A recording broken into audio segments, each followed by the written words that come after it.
और इसे गर्म युग कहा गया। और बाकी विकास जो है भारत में मध्य पाषाण काल से गर्मी आने के बाद शुरुआत हो गए और नव पाषाण काल आते आते पूरा डेवलपमेंट हो गया नव पाषाण काल। क्योंकि इस गर्मी का सबसे ज़्यादा प्रयोग नव पाषाण काल में हो गए, इसलिए सबसे ज़्यादा डेवलपमेंट नव पाषाण में हो गए। तो पूर्व पाषाण काल के लोग सिर्फ शिकारी हैं और शिकारी को आखेटक को शिकारी कहते हैं। मध्य पाषाण काल के लोग छोटे पशु को मारते हैं, पक्षी को मारते हैं और बुद्धिमान हो गए, इसलिए यह पशुपालक हो गए। नव पाषाण काल के लोग जो हैं आखेटक हैं, शिकारी हैं, पशुपालक हैं, कृषक हैं, ग्रामीण समुदाय को बनाए, मृत भांड बनाए, यातायात का कम्युनिकेशन डेवलप किए, यानी पूरा डेवलपमेंट जो है नव पाषाण काल में शुरुआत हो गए। अब मैं स्टेप से आता हूं आपके बीच पूर्व पाषाण को लेकर। पूर्व पाषाण काल जो है इसको फिर हम 3 भाग में बांटते हैं। निम्न पूरा पाषाण काल, यह जो है 5 लाख से लेकर 50,000 BC तक निम्न पूरा पाषाण है।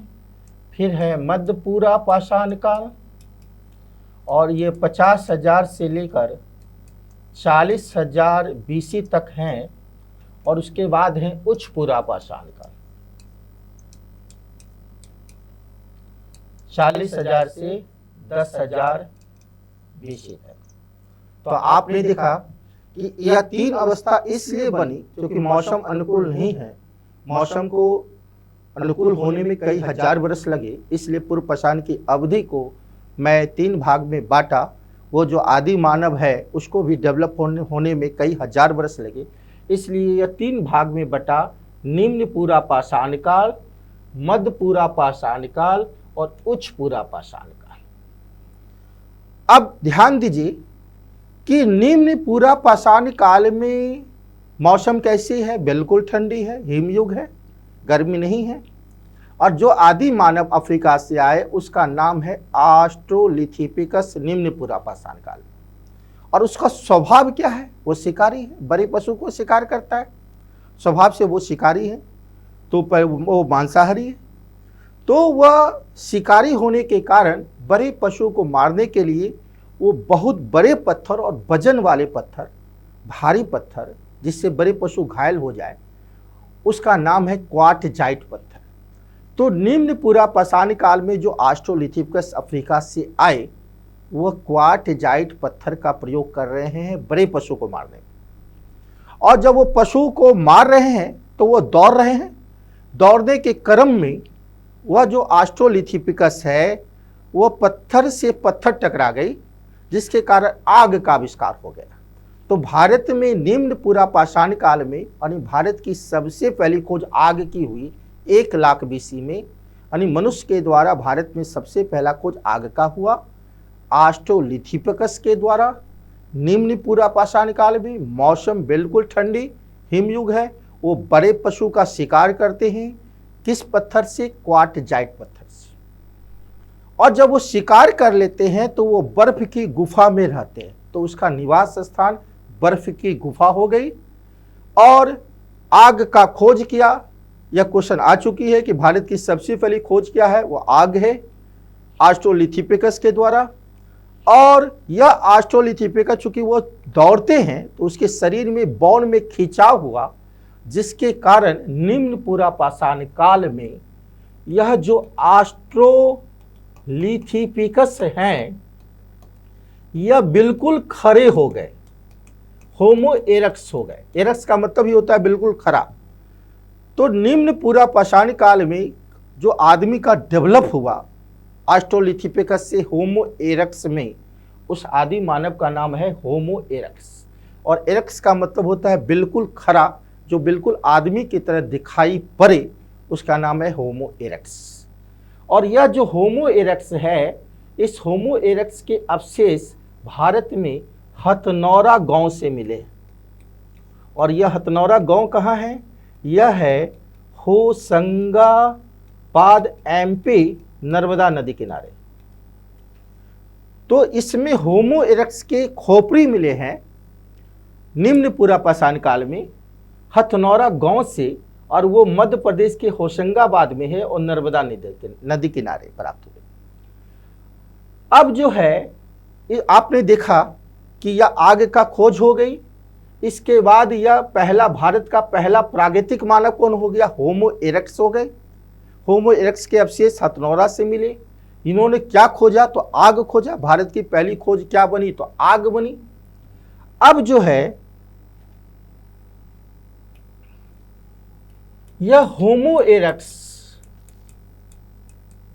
बड़े पशु को घायल करने के लिए औजार बनाए पत्थर के, स्टोन के, और उस पत्थर का नाम है हैंडेक्स एपरेटस।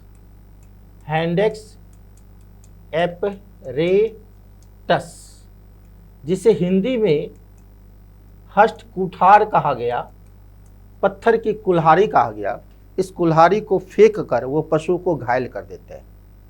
और इस हस्त कुठार के अवशेष भारत के पलवरम गांव से मिले हैं, और ये पलवरम गांव है चिगलपेट जिला तमिलनाडु।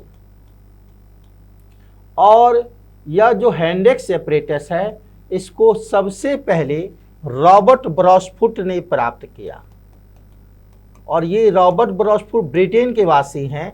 तो भारत का पहला औजार प्राप्त करने का श्रेय इसी रॉबर्ट ब्रॉसफुट को जाता है। इसलिए भारत में प्रागैतिक इतिहास के जनक रॉबर्ट ब्रॉसफुट को माने जाते हैं। और यह कौन सा औजार प्राप्त किया? हैंडेक्स एपरेटस, जिससे पशु को घायल की जाती थी। और यह पलवरम गांव से प्राप्त हुए, चिगलपेट जिला तमिलनाडु से। अब जो दूसरा औजार यह होमो इरेक्टस बना रहे हैं, उसका नाम है बिदारनी, क्लेवर, अंग्रेजी में कहते हैं क्लेवर। और इससे पशु की मांस को छीला जाता था और तब उसको काटा जाता था। और यह जो बिदारनी है, यह अतिरक्तम गांव से प्राप्त हुए हैं। और अतिरक्तम गांव भी यह चिगलपेट के तमिलनाडु में है। और तीसरा औजार जो है वो है चॉपर, CHOPPER, चॉपर। और इसी चॉपर से वो पशु को काटते थे। अब ध्यान देने वाली बात है कि यह जो चॉपर औजार है, यह सोहन नदी किनारे, और सोहन नदी सिंधु की सहायक नदी है, यह भारत के उत्तर पश्चिमी प्रांत में बहते हैं। और यह पोटावर पठार पर है। और यह जो पोटावर पठार है, जहाँ पर सोहन नदी बहते हैं, वहाँ से पर्याप्त मात्रा में चॉपर औजार जो पशु को काटने के लिए प्राप्त हुए हैं। इसलिए इस संस्कृति को सोहन संस्कृति भी कहते हैं, जो पोटावर पठार पर मिले हैं। और वहीं पर पीर पंजाल पर्वत भी है। तो पीर पंजाल पोटावर है, वहाँ पर सोहन नदी बह रही है। सोहन संस्कृति के तहत कई चॉपर मिले, जिसे पशु को काटा जाता था। इसलिए इस संस्कृति का नाम सोहन संस्कृति भी है। तो आपने देखा कि निम्न पुरापाषाण काल में आदि मानव जो आए, ऑस्ट्रोलिथिपिकस आए, वो बड़े पशु को शिकार करने के क्रम में वो खड़े हो गए, होमो इरेक्टस हो गए। और इसी होमो इरेक्टस के द्वारा आग की खोज हुई। भारत की सबसे पहली खोज आग की खोज हुई। और इस होमो इरेक्टस के अवशेष हथनौरा गांव से मिले हैं। हथनौरा है कहाँ? यह मध्य प्रदेश के होशंगाबाद में है, नर्मदा नदी किनारे। और यह होमो इरेक्टस शिकारी हैं, क्वार्टजाइट पत्थर का प्रयोग करते हैं। सबसे भारी पत्थर है क्वार्टजाइट। और इसलिए वो पशु के शिकार के लिए वह औजार बनाए, पत्थर की कुल्हाड़ी हैंडेक्स एपरेटस, उससे पशु को घायल की जाती थी। और यह मिले पलवरम गांव से, चिगलपेट जिला, चेन्नई यानी तमिलनाडु। और इसको प्राप्त किया रॉबर्ट ब्रॉसफुट, एक ब्रिटिश जो है अधिकारी हैं। और इसलिए प्रागैतिक इतिहास के जनक रॉबर्ट ब्रॉसफुट हैं। दूसरा औजार से वो पशु को छीलते थे, बिदारनी से। और यह अतिरक्तम से मिले। और तीसरा मिले चॉपर, सोहन नदी किनारे। और यह सिंधु की सहायक नदी है, इसलिए इसको सोहन संस्कृति भी कहा गया, पोटावर पठार पीर पंजाल पर्वत क्षेत्र में। तो आपको हम अभी बताए निम्न पूरा पाषाण काल, मौसम बिल्कुल ठंडी, हिमयुग प्लाइस्टोन युग ही है, अभी गर्मी एकदम नहीं है। इसके बाद है मध्य पूरा पाषाण काल, मध्य पूरा पाषाण काल, और यह मध्य पूरा पाषाण काल में भी हिमयुग है, प्लाइस्टोन युग है, 100% ठंडी है। और इस काल में परिवर्तन ये हुआ कि यह पतले पत्थर, सल्क पत्थर के औजार बने, सल्क पत्थर, इसलिए इसको हम लोग सल्क संस्कृति भी कहें। तो कौन सा मध्य पूरा पाषाण सल्क संस्कृति है? पतले पत्थर के औजार बने, पारदर्शी पत्थर के औजार बने, और वो पारदर्शी पत्थर हैं चट, जैस्पर, फ्लिंट। ये पारदर्शी और पतले पत्थर में आते हैं, चट, जैस्पर और फ्लिंट। इसके औजार मध्य पूरा पाषाण काल में बने, और वो जो औजार है उस औजार का नाम है बोअर, पॉइंट इसके पर। तो चट और जैस्पर और फ्लिंट जो पारदर्शी पतले पत्थर हैं, वो औजार क्या बनने हैं? बोअर पॉइंट इसके पर। और ये इसलिए इसको सल्क या सल्क औजार भी कह सकते हैं, सल्क संस्कृति भी कह सकते हैं। मौसम बिल्कुल ठंडी ही है, हिमयुग ही है, इसमें कोई परिवर्तन देखने को नहीं हो रहा है। इसके बाद जो है उच्च पूरा पाषाण काल, उच्च पूरा पाषाण काल, यह भारत में हिमयुग की अंतिम अवस्था है। यह भारत में हिमयुग की अंतिम अवस्था है जो 40,000 से 10,000 BC तक चली, और यह हिमयुग की अंतिम अवस्था है, और भारत में गर्मी आने की शुरुआत का इंडिकेशन है उच्च पूरा पाषाण काल।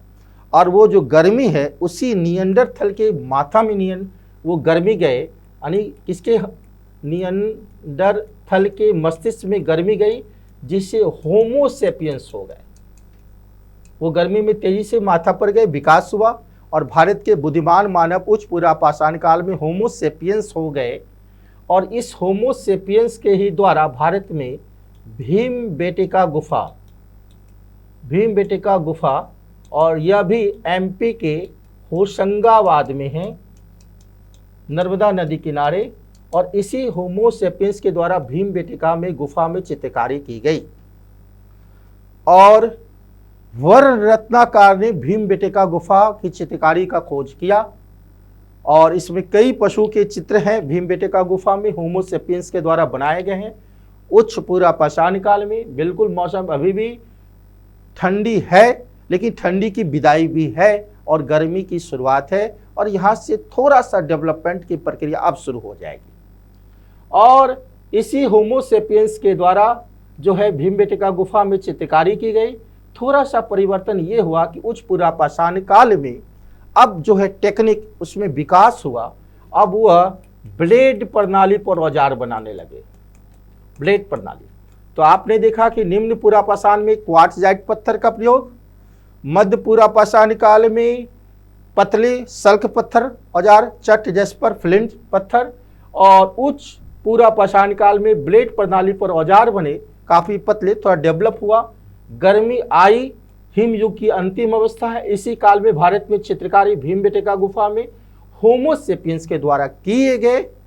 इस काल में थोड़ा थोड़ा हड्डी के भी औजार बनने शुरू हो गए, और यहाँ के बाद जो है बिल्कुल विकास अब होगा, वो नेक्स्ट वीडियो में मैं आपको बताऊंगा। हेलोसिन युग, मध्य पाषाण काल, वहाँ से बहुत अच्छी रोचक वीडियो बनेगी, और आप लोग के बीच में प्रस्तुत होने जा रहा हूँ मध्य पाषाण काल को लेकर अगले वीडियो में। धन्यवाद।